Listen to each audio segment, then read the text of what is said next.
How's it going, guys? So welcome to another video. So sa video na to, I'll be explaining Starlink and also ang effects niya, ang possible effects niya sa sa Pisonet and Pisowifi business dito sa Pilipinas. So as you have heard the news, na available ng Starlink dito sa Pilipinas. So I've seen some reviews. My favorite is probably my Pi Dream. He is a foreigner dito sa Pilipinas. He bought the Starlink. So if you want to see unboxing and reviews, go check his channel out. And also this is a comparison sa mga tao who are engaged in the business of Pisowifi.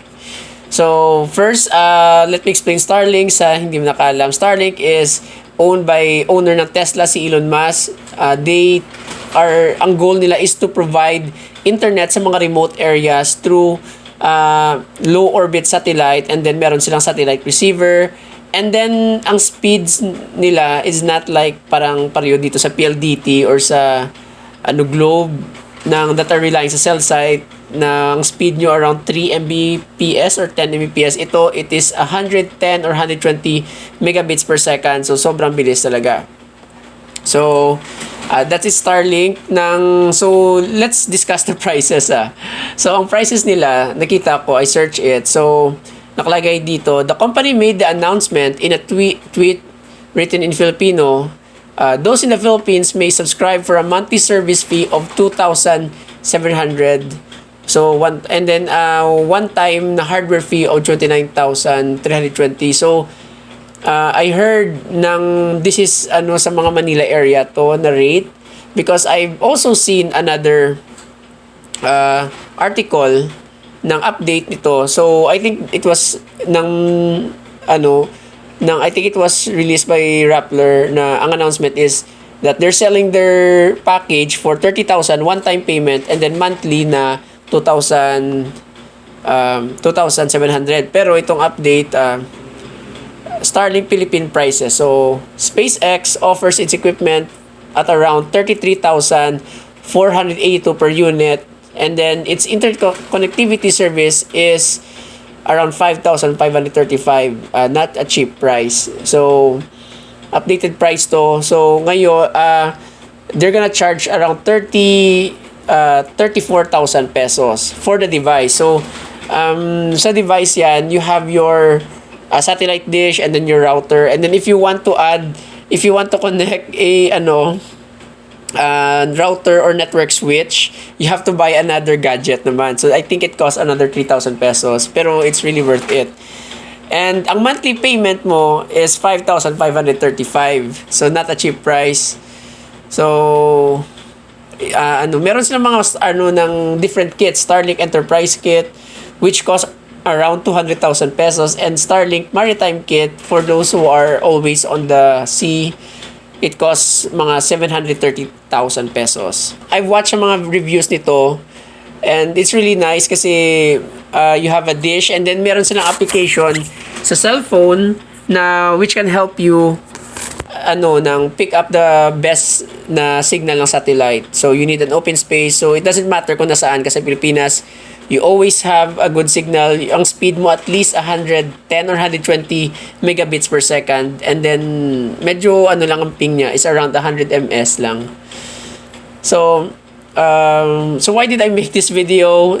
Kasi since if you watch my previous video, wala na akong Pisonet business, pero I transitioned my business into a Pisowifi. So I have many areas that I have a Pisowifi business, and I was thinking na if it is really okay to siya.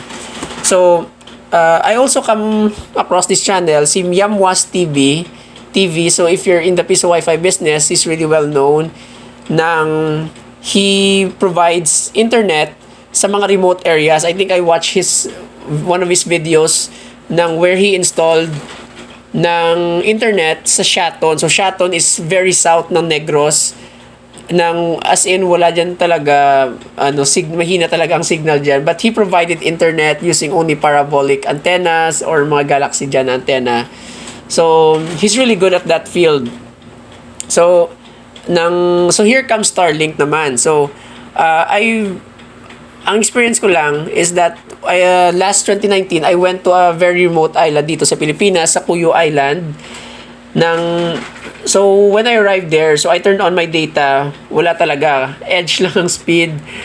So, it's really hard to communicate. So, I just use Messenger lang. And that's where I realized, may mga areas talaga dito sa Pinas na you only have cellular lang talaga, ng signal for text lang. And then, here comes Starlink. They're offering a 5,000 per month and then 110 megabits per second. So, I think there could be a market for this where someone would buy one and then set up a Pisowifi business and charge people a hefty sum of price para makabawi siya sa monthly cost niya sa internet, sa payment niya sa Starlink. So, that's a really good talaga. So, for example, if Cuyo Island, it's an island between Palawan and Panay Island. So, it's in the middle of the nowhere talaga. And also, sa mga remote, there are areas especially dito sa Negros, there's an area here in Don Salvador going to Calatrava. If you go there, it's basta sa gitna siya ng valley, wala talaga signals, Globe Smart, patay talaga. So, kung ma-stranded ka doon, bahala ka na. So, I think this is where Starlink comes from, is good for. Kasi it doesn't rely on cellular tower or mga cell site for a signal. It just relies on signal galing sa taas, sa space, low orbit na satellite, and then blast the signal, and then meron ng receiver magtanggap. So, hindi siya limited sa terrain. So, I think that's the main advantage. So, what are the alternatives? So, if you're someone who wants to get into Starlink, or you just want an internet, there's an alternative kasi you could buy a Rocket SIM, and I usually recommend Rocket SIM or Gomo SIM, and then you buy a router na open line, and then parabolic antenna, and then you use, I forgot the app, and it will detect the strongest signal. And then, pa-load ka lang every month, 700 pesos. So, monthly mo around 700 pesos. So, it's a good alternative to Starlink itong ginagawa ni, I think yan ang methods ni Yamwas TV. So, that's the alternative. That's a cheap alternative to Starlink. So, but, ang drawback, disadvantage niya lang, is that you are dependent sa cell site talaga. So, ang impact nito sa Pisowifi industry is that maybe some people who have the capital they're gonna put up sa mga Starlink areas and then spread the internet via network switch or sa may mga ng access point ng TP-Link. So, I think we're gonna see that in this year or sa mga sa near future. So, and also, I also want to discuss ang long-term economic effects sa community. So, having, for example, you live in a very remote na city or municipality na walang and your work is ng VA ka. So, I think it's gonna stimulate the economy ng mga sa mga areas ng mga poor regions kasi they have access sa mga tao dyan na who are working online. They can work anywhere in the Philippines and they're earning dollars na rate, pero ang advantage nila, they can work sa mga remote areas, especially with Starlink, because they're getting around 100 Mbps. So malaki yan na advantage. So they can take their work anywhere, and then I think it's good for the sa mga remote areas. So people don't have to go sa mga sa mga large cities to look for work. They can just look for work online dyan. So, home base lang.